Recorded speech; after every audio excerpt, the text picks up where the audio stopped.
Oh, hello. Yo, yo, yo. What's going on? Oh, we're here. We're here. We're in the studio. The studio The is one and the my only. technically my dining room. I guess that's what it is. It's technically a den. A den. A den that you have to like walk through to get to the rest of the house. Well, you advertise the place. You advertise it a one bedroom with a den. Bizarre. But Well, good like- stuff. Good stuff. It's the first time in a while we've done this like in person, face to face. Yeah, I already regret it. Too much white in this house now, right, Bentley? Uh-oh. Where'd he go? I don't know. Oh, I just right saw here. his bone over there. He's over here. He's on the couch. The dog. He usually goes upstairs, so I'm surprised it's because you're here. That's why he's gone upstairs yet. But Yep. yeah. Good stuff. Yes, Well, yes. what's going on, man? What's new in the world? Oh, stuff. Oh yeah. Today specifically, Mm. like I said, literally said this last week that it was coming this week. I think I have a problem. That the Obi-Wan Kenobi trailer showed up today. Yes. Literally this afternoon. So good. And it's so weird that it showed up today, but that's so weird. Wow, Matt, you're breaking everything in my house. I was sitting here and watched it drop all on its own. I was here for like 5 minutes. Yeah, it's tough. I think the one bar is bent. Yeah, it looks like it's bent. Well, so much for that. Yeah, well, you talk, I fix. Okay. Well, everybody, so the Obi-Wan Kenobi trailer has come out. Looks really cool. So we get to see shots of Kenobi. Mike's moving on you. Mike's moving on me. One moment, friends and family. We haven't been in the studio in a while. Why don't buy things?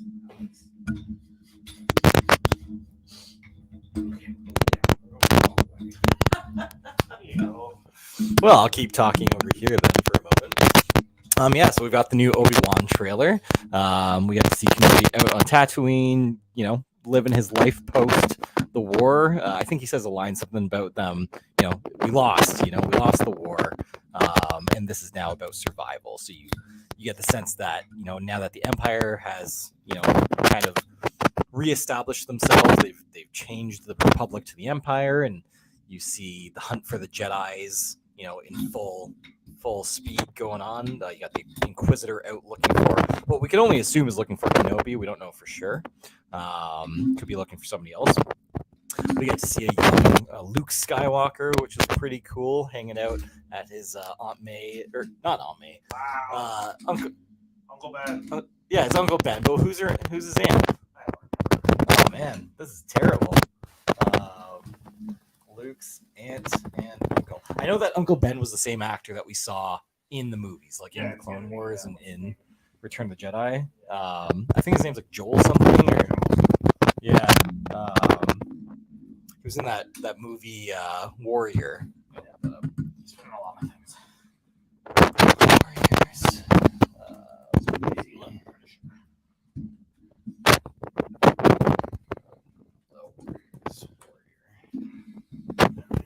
Yeah, Joel Edgerton. All right. If you're watching and that was a big fail, let's see if that worked out. It did not.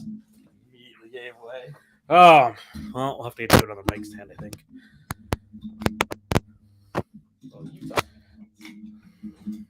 If you do, there's another mic. Your mic stand over there. We need it.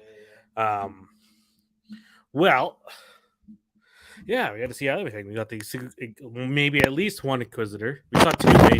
Yeah. And the one person's got the one male Inquisitor, which I don't think there were any male Inquisitors. So that's why I'm very well. There was one in the Clone Wars, in the Rebel series, actually. But he has one of the best lightsabers that can spin.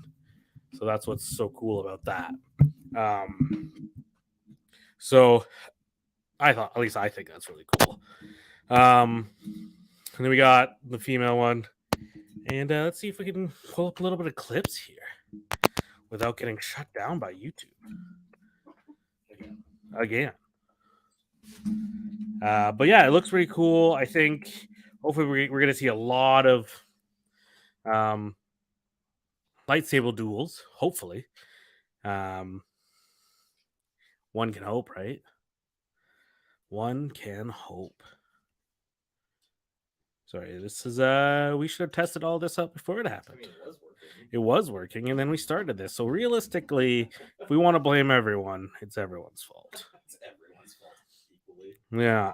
So we got to see little him in the desert here, walking on some sort of camel-like creature. I don't know what those things are. Stay Let me hidden. skip ahead a bit. You see him watching little Luke Skywalker, like you said, pretending to be a speed Stay racer or hidden. whatever they're called these days. Pod racer? Sure. Do they have pod racing? So I The don't know. key I don't know. When did pod to racing fall hunting apart on that? I Jedi don't know. They don't really ever talk about it ever again. is patience. Right? Yeah. See this guy here, right here. Patience. Oh yeah, creepy little dude. Maybe he's not little. Who knows? They've said each episode there's about like 6 episodes, and we're about like an hour and a half each episode. So basically, we're getting a Obi-Wan trilogy movies,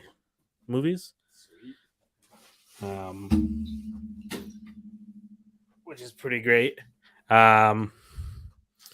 So we'll see how that goes. Okay, let's keep watching a little bit here. Exclusively on Disney Plus, right? It won't be anywhere else. Where else would it Jedi be? cannot help what they are. Yeah, you see. You see a whole bunch of Inquisitors, sorry, and one that looks exactly like from Rebel series. If you're looking at this little screen here, he looks like he's the one Inquisitor from Rebels, and then because he had one of the cooler lightsabers, the one that's like a circle around, the one that I always wished I had, that they always used, and now we get to see it. Their And compassion. then you see a little somebody hanging clearly, so somebody's hanging. Let's try to skip ahead so we don't get shut down completely. All right. What else we got here? We're back. Oh, I just got to turn your mic back up. Hey. There we go. I'm back. So Matt's back. Now you don't have to listen just to me talk. Hope survives. Not really, because then the next movie wouldn't be called Hope. A New Hope. Come on, Obi-Wan. Figure stuff out. And if you're at this title sequence here, I don't know if you guys can hear one, but hear Darth Vader breathing in the very background. I like that they didn't actually show Hayden Christensen or Darth Vader, like just the little hint of the breathing at the end. You know, Yeah. that's all I needed. Like, give me that as a teaser. Like, leave it for the show. Yeah. Leave the actual like moment, kind of like what they did for Luke Skywalker in Mandalorian. Like, let us have that moment Mhm. as fans. Don't just like shove it down every Well, that's the trailer thing. I think- marketing. This is something like they probably shouldn't even announce that he was coming back. I understand there would have been a lot of hype and a lot of anger not telling us that he was not coming back, but the fact that he would just show up and you hear the voice and then you see the title screen of him saying it's Hayden Christensen in the back, then that Yeah. would have been a lot better. Yeah, I agree. And I think it's the same when they did with Mando. Don't tell us Ahsoka's becoming. yeah, no. Don't tell us. They told Yeah. us months before they did it. Yeah. And then they did it. And then I was like, oh, so against that. Always against that. You want surprise. That's how you do surprise. Like, Yeah. they didn't tell us Luke was coming. Yeah. And that was the biggest surprise for everyone. amazing. Like, people are still talking about that moment. Like, they crushed that moment. I and I think because that's happened now, we are a little bit spoiled. We expect more from these shows. But I mean, when it comes to Kenobi, this is already an established character that we've known across several movies, right? Mandalorian was new characters, so it was a really big deal to get something like Luke in there. But this show, yeah, like, we know that Hayden Christensen's returning. We know that Darth Vader is going to be there. I still think there was room to leave suspense, and maybe there still is. Maybe Mhm. there will be a return of Darth Maul versus Kenobi, right? Like, maybe. It could be. It totally could be. I don't think they're going to in this one. Sure. Because in Rebels, there is a moment between Darth Maul and Obi-Wan. And then there's also a moment obviously in Clone Wars, obviously dealing with that. But I just don't think they'll touch that right away. But they could. They could surprise us completely. One other surprise that I'm really wondering if they're going to pull this off. Are we going to see Qui-Gon Jinn return as a Force ghost? I don't know. They could. Because, like, to have Liam Neeson show up at this point, like, so many years after The Phantom Menace came out, he has not reprised Qui-Gon once in that time. Mhm. So to see that, Well, I think he might have done it for the Clone Wars because there's a scene with Obi-Wan does see Qui-Gon in again. I'll have to look at Liam Neeson's credits there. Just taking a look. Okay, so there is already, of course, the rumor mills have been running. This is an article from June 11th of last year. And Liam Neeson quashed rumors that he will return to portray Qui-Gon Jinn in the upcoming Obi-Wan series. Jokingly added, Disney does not have enough money. But I mean, again, like so he did come back and play him in the Clone Wars. Okay. He's credited to play him the voice in the Clone Wars. Yeah. In the 2014 ones. I Yeah. don't know if he came back. I can't remember if he was in the newer ones.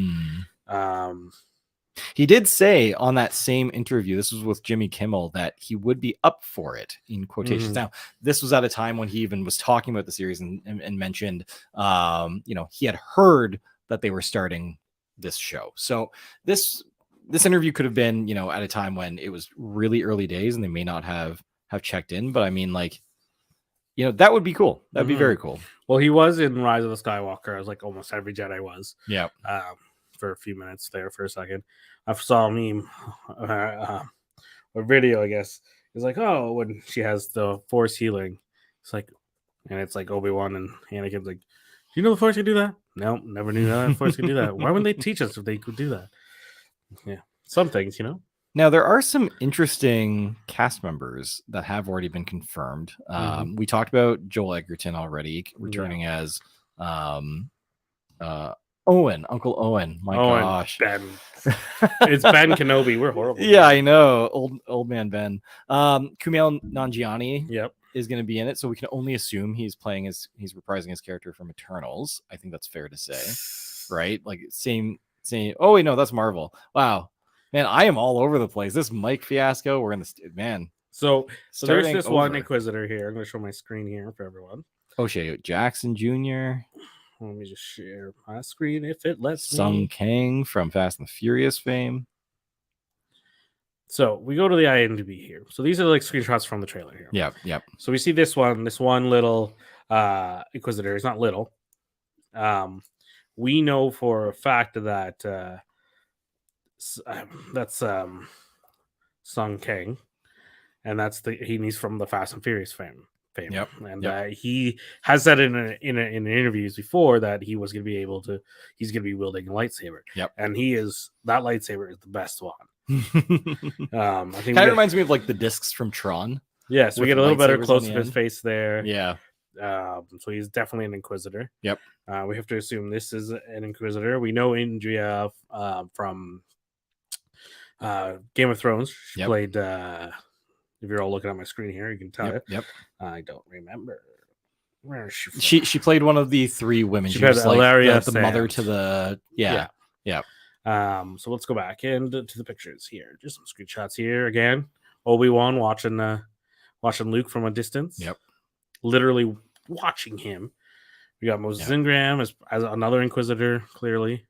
So this Inquisitor here, he's the awesome. So it is Sung Kang. So he's got one of the best. That can't be Sung Kang. That can't be the same guy that's there. No way. Oh, it's Rupert Friend, maybe? I don't know. IMDb, fix your stuff. But anyways, so those are some cool little shots we got there. Where you like, obviously the trailer. That's a concept art. So here's the full announced cast. If this will go away. So Simone Kessel, Benny Safdie's in this for some reason. All right, let's just give them stuff. Oh, Uncut Gems. People will get that. Matt, you won't. Matt's not up to times with the viral stuff going on. Yeah, I'm not.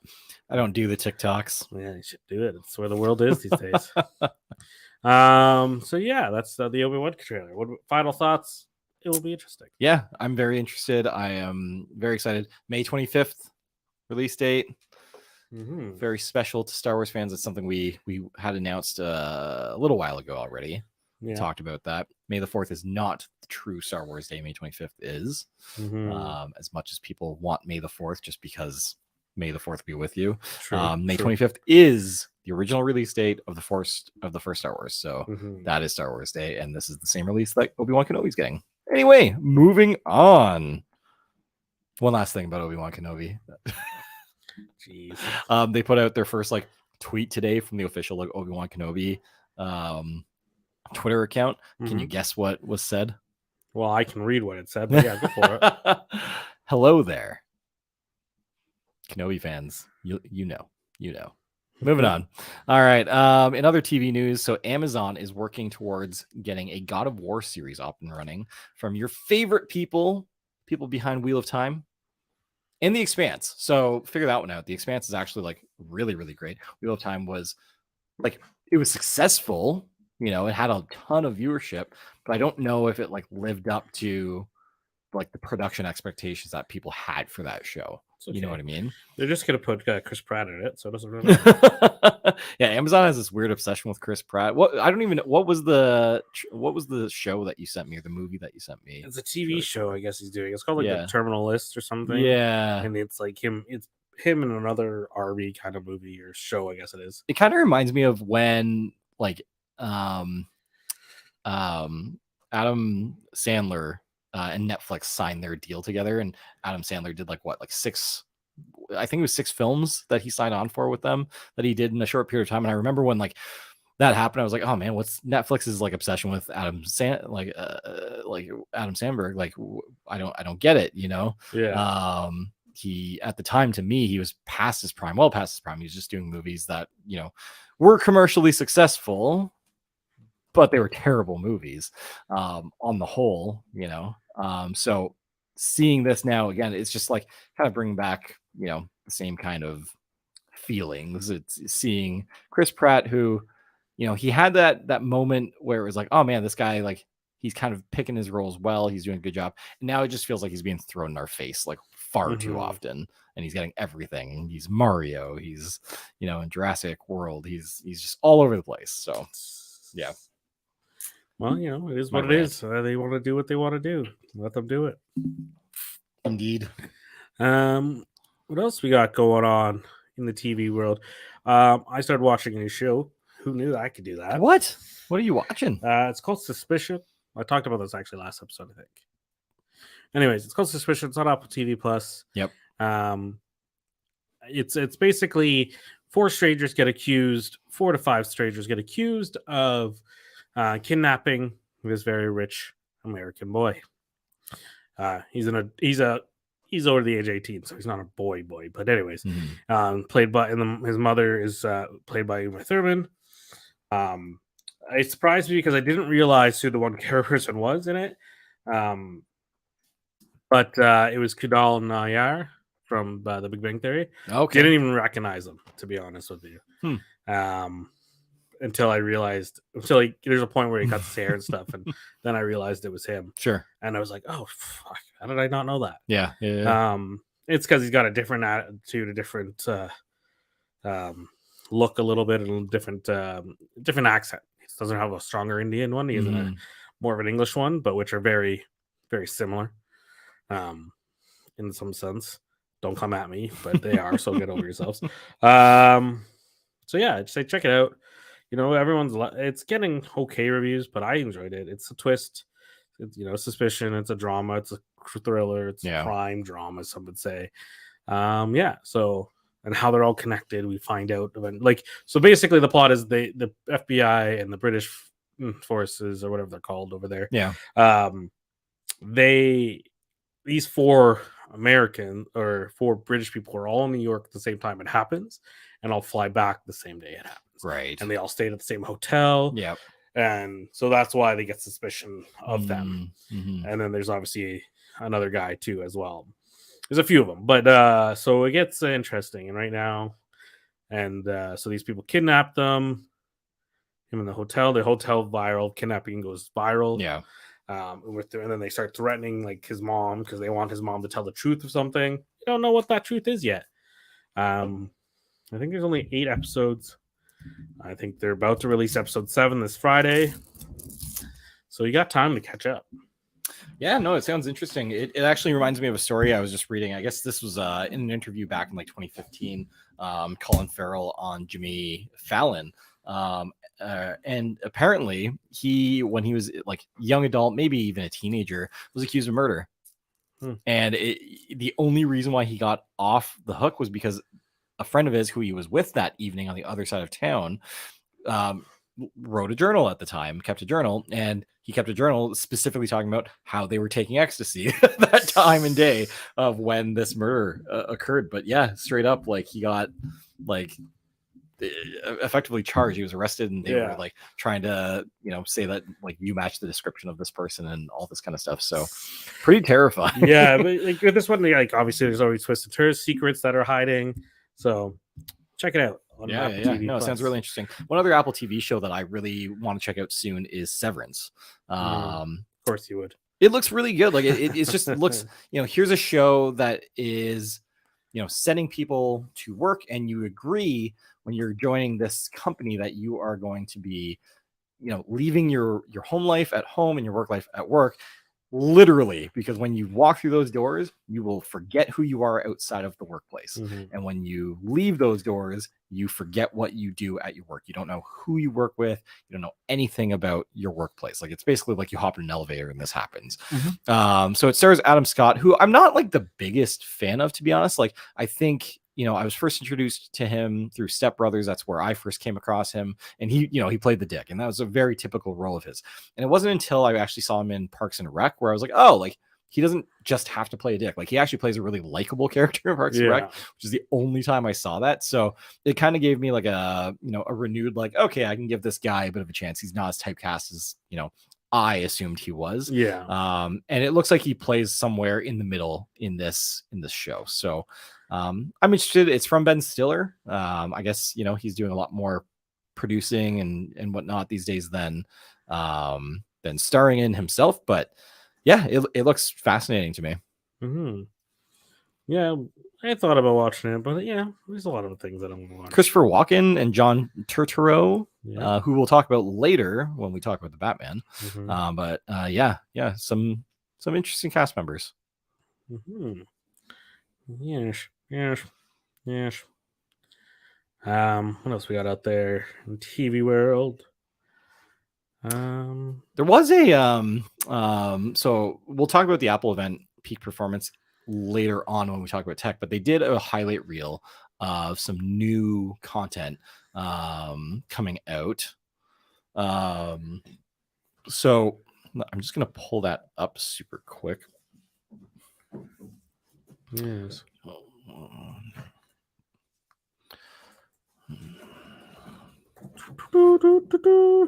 But yeah, so that's this TV. Speaking of TV, Survivor started today. Ooh. So that's fun. I didn't even hear anything about setting up some kind of like, pool like you've done in the past. What happened there? I did talk about it. When? Last week. Really? Yeah. I don't remember that. Who are you doing it with? And the same people. Really? Yeah. Oh, because I felt like we were gonna get in on it this time. I offered it to you, and you said no. I feel like I just like when I hear Survivor now, I just immediately. I'm pretty sure I said you could join, and you said nah. I straight up do believe I just tune out Survivor now because I've just heard it so much from you and Steph over the past few years that I'm just like, no, pretty sure no I told interest. you about it. Yeah, so there was a couple of new shows previewed on Apple TV, such as Spirited, Luck, and Lucky.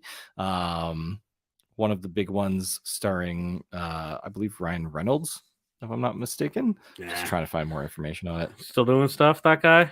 Yeah, surprisingly.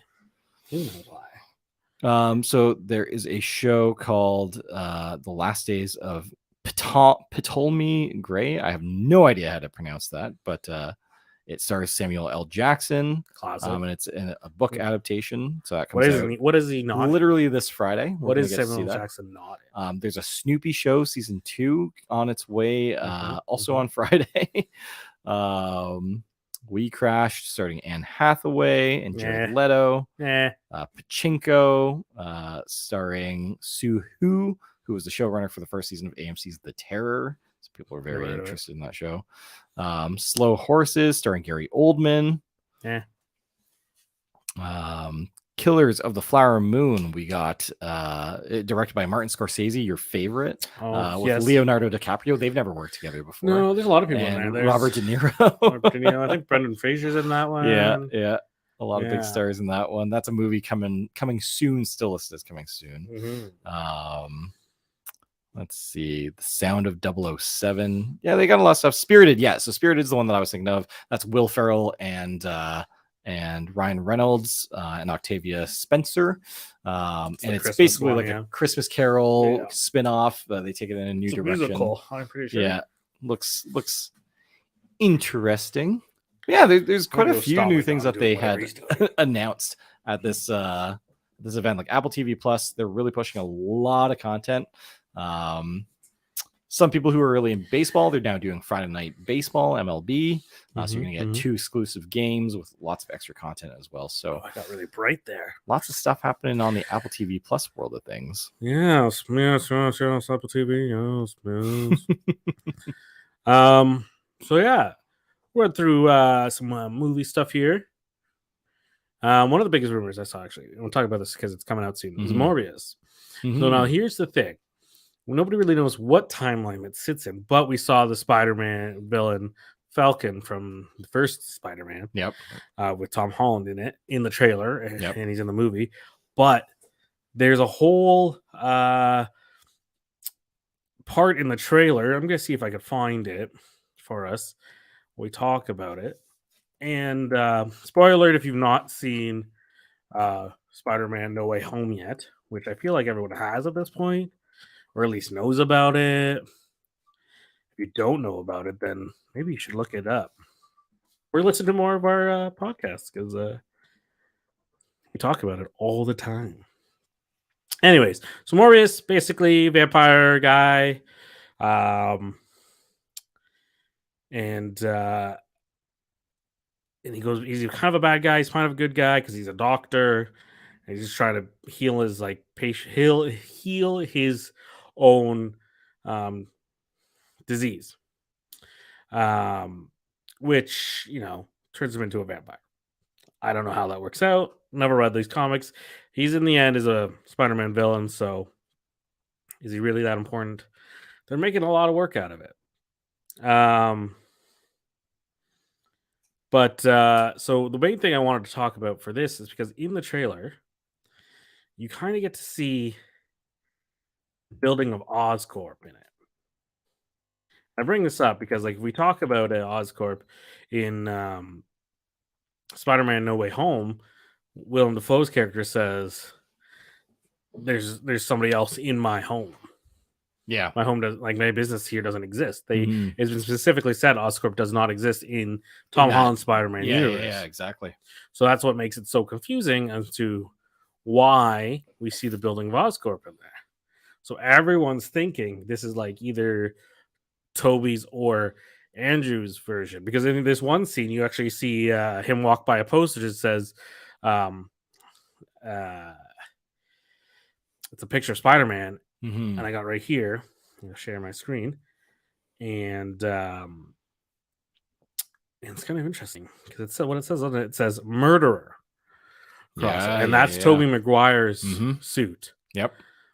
So, and I mean, several of his opponents, villains, did die throughout that trilogy. Well, he in the end of his third one, he kills his friend, dies. Yep. Harry dies. Yep. So much going on. And then obviously we got Matt Smith in the movie. Yep. Which is always fun. But yeah, so we'll see. Matt Smith's playing the villain of the film, even though he is a villain. So I don't know. It's going to be interesting to see where this takes place. This comes out. When does this actually come out? April 1st. So before Doctor Strange. So this is going to be very, very, very confusing. Yeah. So yeah, that's for upcoming movies. You have some other stuff you saw from Disney Plus today. You saw the first picture of Tom Hanks. Yeah. So Tom Hanks as Geppetto in Pinocchio, the live action film. You only kind of see the side profile, so you don't really see his face straight. Kind of looks like your dad.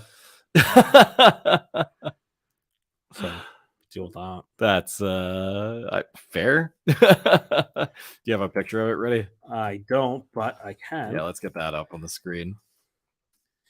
Yeah, so I wasn't even aware that we were getting a live action Pinocchio, so this was, to me, it was news as well as I knew we were getting a live See. action one. I just didn't know what we were getting. I just laughed right away because I'm pretty Um, sure it was last week, maybe 2 weeks ago, when you said we've had enough Tom Hanks playing real people. Okay, playing real people, but still, Yeah. know. So we got here. Kind of looks like your dad from afar. That's funny. So this is a screenshot. With more hair, curly hair. I Yeah. can see it. I can see what you're saying from the side for sure. Yeah, and then they're using the I Disney do version of like- Pinocchio. Yeah, I do like how from the movie. true to Boom, the animated films Boom, they went with boom, for Pinocchio. Like, boom, boom, boom, boom, boom. Yeah. yep, that's happening. Yeah, I do like that. I'm a fan of that. But there's that so I choice. forgot that there's a teaser. There was a teaser out for Guillermo del Toro is making his own Pinocchio. Indeed. Have you ever seen Drew Carey's Geppetto? I don't know if I have. It is awful. Drew Carey's? Yeah, let's look at it, shall we? It's a very well unknown film. Okay. It came out probably early 2000. Mm-hmm. Um, Drew Carey did Geppetto. yeah, it was absolutely hilarious. Now that I've watched it, I probably loved it as a kid. But 2000 musical fantasy or fairy tale. you can watch the whole movie on my YouTube too. God. But let's see if the trailer is. Is that here. Julia? Yeah. So let's just see here. What is this? It's crazy. Check it out if you haven't. You watch the whole thing on YouTube apparently. But yeah, like Unbelievable. Wayne Brady, of course. yeah, here we go. So also, there he is. from the year 2000. Usher. That totally makes sense. So he's he's you're watching the trailer here. Woo! Plays a little Oh my God. Geppetto. Yeah. Comes a real boy. Unbelievable. You're a real boy. He literally said it there. Yeah. You're a real boy. Because all he ever wanted was Geppetto and Son. That's what he wants on the sun. That's Man. like the major favorite sign. It hurts my brain seeing Drew Carey like as an actor. I'm used to seeing him on like Whose Line Is It? Anyway, obviously host, and then he's now the Price is Right host. Is he still doing that? I think he's still doing that. Oh. But yeah, so check it out. It's got some interesting tunes. It's a musical. Yeah. Anyway, so this is gonna be another Geppetto, the story that could be totally different. Unbelievable. Yeah. All right. Here we go. Biggest movie news we got is that the Batman came out Oh man. on Thursday of last week. Hold Or your Friday, I guess, butts. technically. Hold your butts. Go on. That's all I got. Yeah, the Batman. So we saw it Friday night. It was, to me, I think my favorite Batman movie, and I'm still holding on to that. This has been 5 days now since we saw the movie. And I'm feeling pretty strongly. And I've like held on to The Dark Knight, despite everybody always talking shit about Christian Bale and all that stuff. Dark Knight up until now was my favorite Batman movie. This is my new favorite Batman movie. I just really liked the tone. I really liked the actors and the characters and the character development, the conversations, the way they worked alongside each other. This was the first time that I really felt like we saw Batman work hand in hand with Gordon, he's not even Commissioner Gordon at this point. He's just Detective Gordon. So, it really was a detective movie. It's the first time I felt like we got this type of Batman movie. We've gotten a lot of different styles for Batmans. This was a different take, and it was really good. Not to say it's a perfect movie. Far from it. And Alex, I'm sure you're going to have a lot to say in this regard as well. But, it's far from a perfect movie. It's, it's too long. There's definitely areas where the pacing is just kind of like, it feels a little bit off. And it does kind of suffer the same curse that I felt when we saw The Dark Knight in theaters, where about 45 minutes before the end of the movie, you feel like the movie's ending. And then it kind of like, oh, wait, it's picking up again. There's more coming. This movie does the same thing. It suffers the same curse of that previous Dark Knight film. but yeah, like I loved the soundtrack. I loved the style I went with. I really liked the bat suit. I really enjoyed the Batmobile. It did feel like an origin of Batman. Like this was still like an early Batman, still figuring out, his time in the city. And he talked about that. It's only 2 years in, I want to say, into his like attempt on solving the problems that Gotham is facing. It's a very like, beat down Bruce Wayne. We don't see a lot of Bruce Wayne. You don't actually see a lot of like Robert Pattinson like outside of the cowl, outside of the mask, right? Batman is his real face, and that's alluded to in the movie. And Bruce Wayne's just the mask. I enjoyed Andy Serkis as Alfred. I thought he did a good job there. And I really, really, probably my favorite casting was Paul Dano as the Riddler. Like I just thought, wow, like this guy just nailed this role. I was into it. It's not one of those that you're gonna figure out what's going on as the movie goes on. If you've seen this movie Seven before, it kind of draws some parallels to that and how it's played out. But yeah, I really enjoyed it. Like it was a really good fresh take on Batman. Felt very grounded. Probably felt the most realistic Batman to date. The most like grounded, like something that I could believe is in this world. Just maybe, just that hint of disbelief, but like it's still like it was the most grounded yet. So for all those things, I'm putting it out there. It's my favorite Batman movie. Alex, thoughts? Well, it's a Batman movie. Yes, definitely. That's definitely it. No, it was good. It was a great movie. I think it was well done. It's a different take on it completely. It's hard to judge something like that when you compare it to other movies because it's not the same yeah format for Batman versus Batman v Batman. Totally different movie. Yep. But yeah, there's a lot of like, it's definitely a film noir movie, and it's got a very old school detective look to it. Its pacing needed a little bit of work, I think, in my opinion, because there are points like I got so tired through it, and it was a long day, but even some points just kind of drag. And like you said, there are parts where you think, oh, this movie's done. It doesn't. There's a whole nother half an hour. Yep. And you're just like, okay, why? I get why they're including this part, but like the pacing of it needed to speed up because the way they were making it work, like they could have got rid of one of the scenes in there, like the one of the things Riddler does. They could have just talked about it instead of actually showing us. And I agree. Doing it and kind of drives it, and I understand why they did it, but it's just like, all right, let's move it on a bit. But yeah, like I think it could have been a great what they needed. What could have been a great mini series they could have done with it. Yeah. I think the standout performance, in my opinion, is Colin Farrell. Not Hmm. Paul Dano is Paul Dano, and I always knew he would have done really well with it. I think his character is really well portrayed, but Yeah. I think the Penguin kind of like blew everyone away because when you look at it, you don't think that's Colin Farrell. Obviously, that's more of a makeup design, but like even though like you hear Colin Farrell, this Irish actor from overseas, you hear him play this guy, it just sound like he was unrecognizable as made him like a real person, the Penguin, and he was like the best take on the Penguin yet. Like he just let's not get too serious. Well, but like let's be real. Like he's the only one that felt like an actual gangster that's living in this world. You know what I mean? I don't know. I think Danny DeVito's Penguin is unmatchable. But I think for the hard part there is, again, it's different styles, right? Tim Burton's Batman was very out there, very stylized. It was a Tim Burton film in many ways. This is a, like, to me, more of a gangster. It was not about being That's gross. why I said you can't compare them. Not about being like disfigured. It was just about being a gangster who was we called have Penguin, different right? backstories. Yeah. It's like the Penguin. I think Danny DeVito's Penguin was perfect for that Batman. Sure. For this Batman, this is probably perfect for this Batman. Sure. I mean, there's different ones. Like you can't compare Bane in that situation because they just screwed up Bane. I like Tom Hardy, and the performance wasn't horrible, but the story of Bane, they just completely missed the mark on. Yeah. He changed it. He just completely changed the story of Bane, and this doesn't work for me. You can change a few things, but you just can't complete. Like Bane was a Mexican wrestler.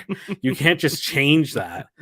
You know, like you changed his whole Sure. Yeah. identity. Yeah. Like you could, yeah, you can make him any race, culture, creed, whatever, but to completely take out the whole idea of why he's so jacked, Yeah. doesn't make any sense. Yeah. To me at least, like, because if they ever decided, hey, if that series kept going and decided, hey, let's bring in Poison Ivy, what were they going to do with that? Like, you know, it just, I don't know, it just stuff like that, and it's Yep. going to be interesting to see what they do with if they this. I don't see they're not going to give it a sequel, but they could not at the same time. Yeah. Yeah, They don't need to. Like this. No. This is one really could live on its own. but it's interesting to see how when Warner Bros. Lets somebody do what they want, Actually, do what they want. how You- creative it can actually come out. Yeah. Like at what point do the Warner Brothers like powers that be step back and be like, it seems like the movies that we are less involved with do better. Like there's got to be like an ego there of Mhm. just like, no, we know best. We're the studio heads. You know what I mean? Yeah. Like there's somebody's just too hungry to get their hands in every single thing. I know, like a lot of the management in Warner Bros. Has changed since that time, but yeah, it's clear that they just. I think they've said recently that they're going to start focusing on quality Mhm. over the quantity of movies. Yeah. So I wouldn't be surprised if we see Wonder Woman 3 get canceled, but we'll see. There's a lot of hate against what's her face now too. Gal Gadot. Yeah, Why? I don't remember. Hmm. They just don't like her. Hmm. People just don't like her. Interesting. Yeah, she is playing an Egyptian. She's Iranian. Fair. There's that too, and Yeah. so much is going on there. But whatever. Yep. That's all kind of side politics. People are just upset. I don't really care enough about that. She's not killing anybody. Yep. She's not sexually assaulting anyone. Then it's not really. Yeah. Just coming back to the Batman for a minute. So far, all but one person I've talked to who's actually seen this movie loved it. Like just like thought it was like a really good movie. I've had somebody else come out and say to me like this was my favorite Batman yet. Without me saying it first that it was mine. I've had one person tell me that they hated it though. Oh yeah. Do you know who that person is? So you? No. Oh, How well. would what? I just said it was my favorite Batman movie. Well, maybe you have a split personality. I don't know. No, a little friend of ours named David K. White. He didn't like it. He really didn't like it. So Well, it's probably because you didn't understand it. is that your final answer? I don't know. Yeah. There was something else you didn't like, and I'm like, you just didn't. What was it? What was the thing we watched? I can't remember what it was. It might have been Mortal Kombat or something. And he kept Sure. asking questions about it. Like he's like, "Well, they didn't do this." I'm like, "They literally say that 5 minutes before that happens." And he's like, "Well, like, no, they say it." And it was just funny. you know? Yeah. So, but alive, even when I've seen it. I actually saw it twice. I saw it last night again. Mortal Kombat? No, The Batman. the Batman. Nice. And when I was leaving, it's like, oh, because obviously there's a hint to the Joker into it. Yes. They Yeah. never fully say it, but It's pretty clear. and I hear people saying, oh, they can't take on the Joker, Heath Ledger, blah blah blah, blah just like you don't care about. Already the had character. another Joker since Heath Ledger. I Like, know. What's Like, the they're like- deal? I think people are just so jacked on Heath Ledger's performance, which I get, but I mean, like, also don't. You gotta let things move on. Like, Well, that's the one that moved beyond just the movie fans and reached a greater. well, again, like I've said, and gathering I of don't want to be people. insensitive, and it's gonna come off insensitive. Again, if he didn't die the way he did, Yep. I think it would have been a different situation. Totally. Yeah. I think people were more invested with it, Yes. more than anything Yep, now. yep. And I'm not taking away from his performance. No, Performance was It was a good. great performance. I yeah. think if he did a second one, it would have downgraded his performance for completely. I mean, it's hard. Which to he was say, supposed to do. That ending scene was obviously But that was awkwardly. not supposed to be the cut ending of the Joker, scene, right? Yeah. So I don't know. Like they could clearly Christopher Nolan's plans got very sidestepped, mhm. and he had to change things up as a result of Heath Ledger's passing. I'm not going to go out there and say that they couldn't have made that the Dark Knight couldn't have been this amazing tee up to whatever it was they were building towards originally. But Mhm. regardless, I do agree with you that Heath Ledger's Joker has more, weight to it as a result of his passing Yeah. than if it was just judged by its, the acting merits on its Yeah. own, but yeah, like I said, it's just one of those things that like I think people need to realize you got to let it happen first before you can just make your Mhm. decisions. And like I've always said, like if we had more Jared Leto, I'm pretty sure we would have seen a complete Yeah, I difference think because so you have too. to see. We only Yeah. saw really the gangster version of the Joker Yep. in the David Ayer's Suicide Squad. Yep. Because he's both. The Joker is both. Yep. He's psychotic, but he's also a gangster at the same Yeah. time. That's Yeah. how he runs his business, in a Mhm. sense. So we'll see where they go with it. There's a deleted scene from it from the Matt Band where we see more of the Joker. Apparently, Mhm. Matt Reeves said. So hopefully, when that movie comes out digitally and all that stuff, we'll see it. Yeah, for sure. Yeah, so we'll see. And it's just like I said, the audience, some audience members are just gonna, they stick to a certain specific way that Batman must be. Yeah. Specific way certain people should be. And like I said, like I can be like that too with some Batman characters because like Mhm. they have to be that way. But this was a very specific. This was a new take on certain things. Like say if they did the Mad Hatter. If the Mad Hatter is not insane and talking about Alice in Wonderland all the time, then you can't do it right. If they completely change it, it's the same with Bane. If he's not some like guy who can press a button and then get 3 times stronger, then he's not Bane. He's just a guy who's very muscly. The mask is not what makes Bane. It's the fucking venom in his body. But anyways, I'm never gonna be not happy about that. Yep. And I like the character Bane. Like I like that version of Bane, but I don't think it was right. That's my biggest gripe about it is that it just wasn't Bane. Yep. I think they should have just called him something else and kept that. They kept a lot of the Bane story, which was stupid too, because he breaks his back. I have that book. Like probably where is it? Right here. Nope. This is the prelude to the one that breaks his back. Uh-oh. Hold on, I'll find that. He's looking, folks. Oh, did you find it? Yeah, this one. So There we Nightfall is the book where he breaks Batman's back. Let's see if I can find the exact moment. While Alex is looking for that moment, I'm going to give my review. So, out of 10, the Batman for me was a 9.1. Holy shit. Yeah, I really enjoyed it. I thought it was a good movie. That happened. Literally, oh, too much That's light. too bright. Too bright. Oh, we see him pick him up. I will break you. Indeed. Yep. Right out of the comic books. Breaks his back. Breaks his back. And then there's a whole, there's 3 other books, right? Yep. Keeps going. Yep. Anyways. 9.1. I can't do that. I couldn't even if I wanted to. Where are you? I gotta think about that for a second. Uh-oh. It has to be. I haven't even looked up what other reviewers are giving it. I'm going to do that now. The Batman. I don't know. I could do maybe. No, I would say an 8.8. You know what? We both scored higher than what, Rotten Tomatoes is at with it. And IMDb, Rotten Tomatoes is 86%, IMDb 8.5. However, 92% of Google users liked the film, and Metacritic is 72%. So it's, it's a little bit all over the place. Yeah, there's just so the length of the movie pulls you out of it a bit. Yeah, I think, and I think that's something. It was captivating and it was great. Mhm. But those last 2 major scenes that It did are drag very on. major to the Yeah. plot, Yeah.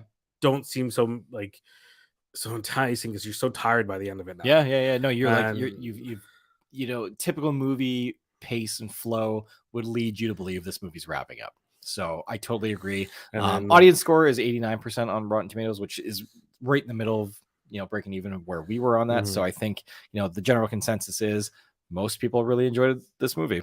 Thought it was a very good movie. So not a perfect movie, definitely has its problems, but I'm willing to overlook those because I just thought it was great. Going back a little bit, so we did talk about John Turturro. I don't know how to say his last name. He played what's his name? Falcone. Falcone. Falcone. I didn't particularly think his portrayal was all that amazing personally. He was probably the weakest of the larger main cast, in my opinion. I really enjoyed Zoe Kravitz as Selena Kyle. I thought she did a great job. Jeffrey Wright, I thought, made a great James Gordon. We already talked about Colin Farrell, Paul Dano. Even Robert Pattinson, like his he kind of found that middle voice for Batman. He wasn't you could understand what he was saying compared to like Christian Bale's, which was just a lot of gruttering. It wasn't, modulated by technology like we saw with Ben Affleck's. It wasn't just like a normal dude talking either, like the older films were. So, it was that nice like mix of, yep, I'm Batman. There you go. He's Batman. Yeah. He's the Batman. He's vengeance. Yeah. Oh no, I didn't mind John Turturro's performance in it. I mean, he's just playing a gangster. Gangster's in charge. And that's just who it is. I mean, and he's done other things that I like. If you ever see the movie The Secret Window with him and Johnny Depp is pretty good. It's one of the movies that Johnny Depp I like. Interesting. And it's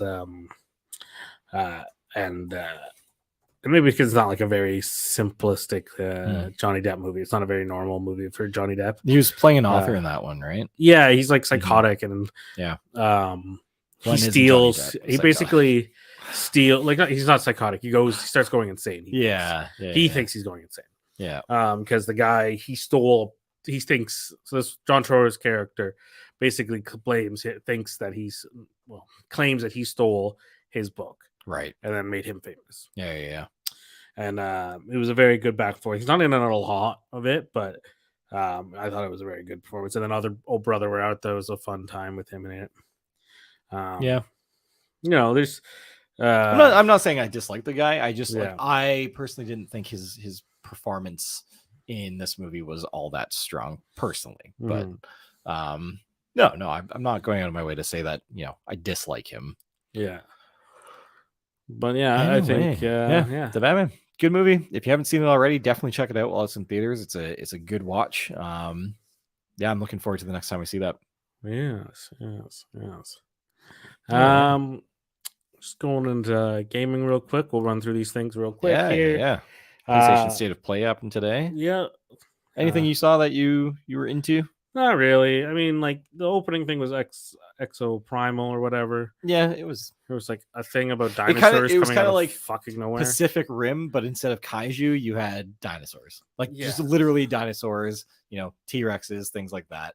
And instead of like the big Jaegers, it was single suit exoskeleton, like body armor basically. So but that's kind of the vibe I was getting from it. Was everybody was very military based, so it felt a lot like Pacific Rim. But I'm kind of there with you. I was just like, all right.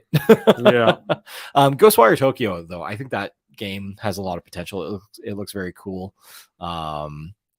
Forspoken has been one that they've been really hyping up. I'm kind of getting worried about it. Well, they delayed it again. I feel like they're overhyping this game. I think it's expected by like fall of 2022. I feel like the trailer was very, very like hype. They were trying to make it feel very epic. And so it's supposed to come out in May. Anytime now it's coming to October. Anytime I see that kind of hype, I worry that the game is not going to be able to live up to it. And that's the vibe I'm getting. Early demos, I was excited for this game.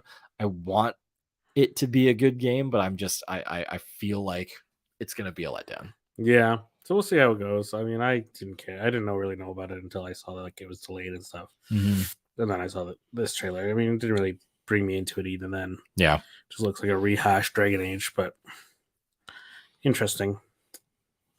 There was nothing really else. Everything else was kind of not my style of gaming. And then something that like looks like the guys from Final Fantasy made Valkyrie or whatever. A lot of Square Enix stuff. Yeah, like we got Valkyrie Elysium, which is brand new game. It's just an action RPG, and like the subtext that I'm reading here on this site, they go out of their way to say it also looks like it was released 9 years ago. It doesn't look like something that should be coming out in 2022. I do agree. I don't agree that it says 9 years ago. I think this is a game that it kind of looks like very similar to Final Fantasy 15 in terms of like graphics and gameplay. And I wasn't a biggest fan of that, so I don't know how good this one's going to be. They also showed off Stranger of Paradise, which is a Final Fantasy Origins game. Apparently, the demo is out today, and I think the game is out March 18th. And then they also showed off a Final Fantasy Tactics-like game. I can't actually remember what the name of it is. But it looks very much like the old Final Fantasy Tactics. If anything, it looks like Fire Emblem, and it's called the Dio Field Chronicle. The Dio Field Chronicle. I don't actually know how to pronounce it, but it looked all right. So yeah, kind of like a underwhelming state of play. I feel like they need to give you a bit more heads up leading into these state of plays of like what it is you're going to get to see in these things. Because going into it, like I never know, like, is it going to be huge? Is it not? And like, maybe that's what they're banking on to get people to come and check it out. But for me, it's like, I went out of my way to like have my laptop out while I was making dinner tonight to watch this, and I was a little disappointed by the end result, personally. Yeah. But yeah, it is what it is, man. It Can only do is so what it much. is. Yep. But speaking of the TV shows, real quick, Oh, yeah. we already knew this was happening, but they finally confirmed like it for sure. Yep. Is that the Penguin is getting his own TV show? Oh, interesting. It's a limited series called working titles called The Penguin. It'll be on HBO Max. Cool. Starring Colin Farrell, obviously, and then Yep. obviously Matt Reeves, Dylan Clark, Colin Farrell, Oh, wow. and Laura Franco just serve as executive producers. So we'll have the same team there for the most part. So, well, if you like this character, then you'll see more of him soon. Probably in like 2 years. But yeah. Yeah, it's that's kind of the big things on everything. Yeah. Super quick. Gotham Knights got an official release for October. So we're finally going to get that. Nintendo delayed the release of Advanced Wars due to the ongoing Russia invasion of Ukraine. Elden Ring is off to like great reviews, and there's a lot of people, and this is something we've talked about before, but a lot of people are complaining about the difficulty, just annoyed by it, and saying like, oh, like this whole culture of get good. And I agree. I think that response from the community is not reasonable. What I do get annoyed by is these people saying there needs to be an easy mode. There needs to be a way for me to get to enjoy it. And I think just like any book, like any movie, like any TV show, there's going to be stuff that some people are going to enjoy and some people are not. And I think it's up to the developer or the artist to make it the way they want it. So I've never gotten into a Demon's Souls, Dark Souls, Bloodborne game before. Elden Ring, I'm really I do want to check it out. I do want to play it. I know what to expect. I know I'm going to struggle and have a hard time, and I'm going to die a lot. That's this freaking subtitle. You know what I mean? It's like prepare to die was like the main like subtext for the Dark Souls games.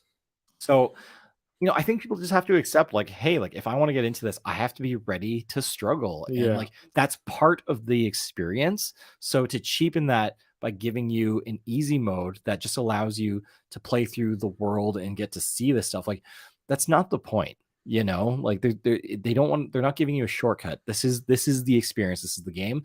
And for me, it's one of those things that there's some stuff that I want to go in and know that I had the same level of difficulty or challenge that everybody else faced going into this, right? It's not about me being an elite gamer that's got amazing skills and whatnot. It's just about me like working towards something and working on my skills and improving, So, this whole idea that everything needs to have an easy mode or a mode to make it easy for me to get into this, like that diminishes this experience. And anybody who tries to argue that no, you're wrong, you're being an elitist gamer. I'm not an elitist gamer. I've already told you I don't play these games. I am interested. I know I'm going to struggle, but I'm excited for that. I want to see like how much, how difficult it is and try to hone that and see if I have the dedication to overcome that, Yeah. So I don't know. I've never played those games. Never really playing it. I've seen clips of them. I'm like, this would just piss me off. And well, it's kind of like Monster Hunter, but to the next level in terms of like challenge, right? So before we keep going on that, I just read something that I just go for it. So movies, DC, we were just talking about DC and Warner Bros and stuff like that. They just delayed all their movies. Yeah. Today. Massive delays on which is movies. huge because they had 2 big movies this summer, this year, and they just delayed them till next year. So you got Super Pets, which is moving from May to the July date. You have now The Flash moving from November 2022 to June 23rd, 2023. That's 7 months. That's insane. Then Aquaman December 16th to March 17th. And then Wonka, which makes sense. This is not a DC movie, but like Wonka moves from March 17th to December 15th, which is a Christmas movie anyway, so that makes sense. And then Shazam, they moved from the June date to December to this year. They moved it up. Like, it was like, what is happening? It's such a shuffle, and it's really confusing as a a fan. And they also moved Black Adam from July. Did I say that right? No, they moved Black Adam from July to October. Like, they're really bizarre, eh? They're citing its visual effects, but for that many movies, you know what I mean? Is it because like they have a certain like timeline they're trying to stick to of specific movies? You know what I mean? Like, I'm very the rumor is confused. The number of titles of these movies, which are obviously visually effects heavy, are pushed due to the logjam many post-production effects houses are facing as productions ramped up during COVID. The Flash alone has 2,500 visual effects shots. One thing I will say to that, and there is good that comes with this, a lot of these industries have faced the type of labor like expectations that is just unreasonable. This idea of crunch and just having to work nonstop, way more hours than you should. It's not fair to any of those, those artists. So I do believe, there needs to be more focus on giving people in all industries more reasonable labor expectations. And then on top of that, how many movies have suffered as a result of rushed VFX? So, if that is true, I'm okay with it. The only thing I'm going to say is if we start getting these movies and we've got shoddy VFX, I'm calling bullshit. Like,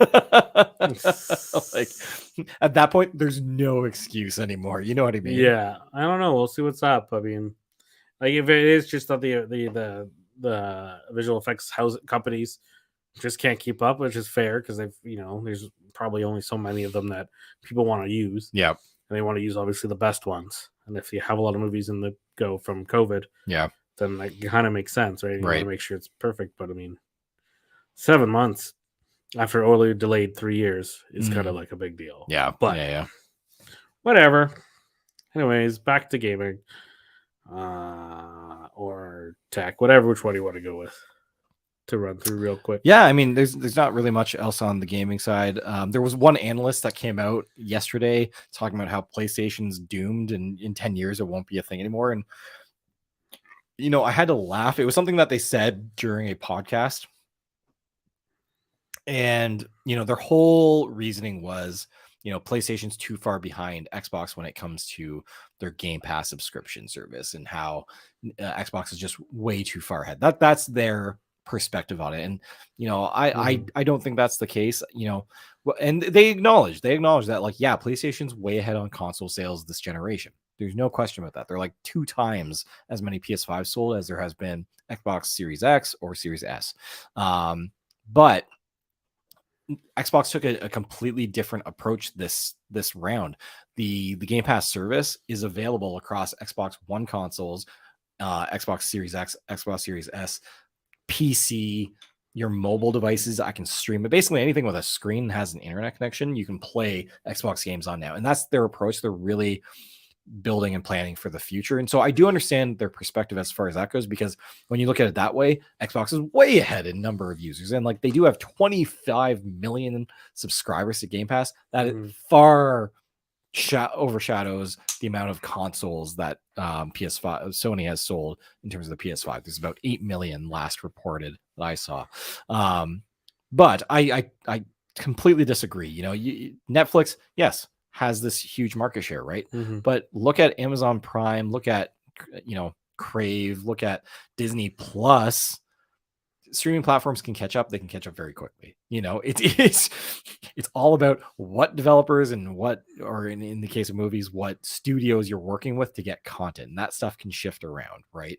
The moment PlayStation decides to convert PlayStation Plus to say, oh, PlayStation Now, it's now built into PlayStation Plus. You just get it. You know, let's start offering the same kind of subscription model. Like, we've already got PlayStation Plus. Let's just adapt it. I don't think it's that much of an ask. There's a big enough library. And as always, PlayStation has the foothold completely in the Asian markets. Completely. Yep. Like, Xbox has barely sold anything. I think to date, they've sold just over 2 million Xbox consoles across the entire family of Xboxes in Japan. Yeah. Like, Not like, that surprising. you know, like, it is like PlayStation is very successful across the world. Mhm. Xbox is successful in the Europe and the Americas. It is not successful in the Asian markets. So, like, this analyst is, in my opinion, just off his rocker, you know, Mhm. but that's my opinion.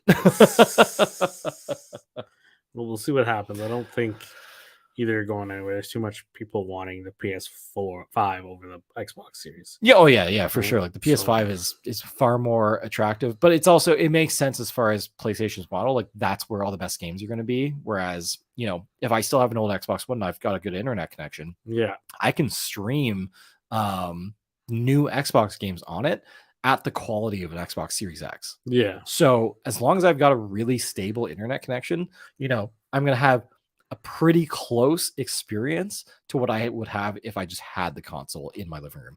And that is something to consider.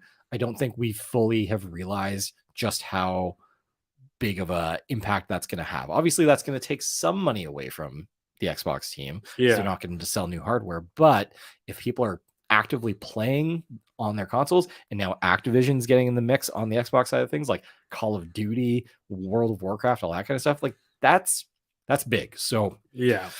there's some stuff happening here for sure. Anyway, moving on. Last bit of news, the tech stuff. Did you watch the Peak Performance event, Alex? I did not know. Okay, so did you read about it? No. All right. Well, I'll get the not important stuff out of the way right away. So there's no new iPhone SE. Yeah. Nothing special. It looks like an iPhone 8 with updated internals.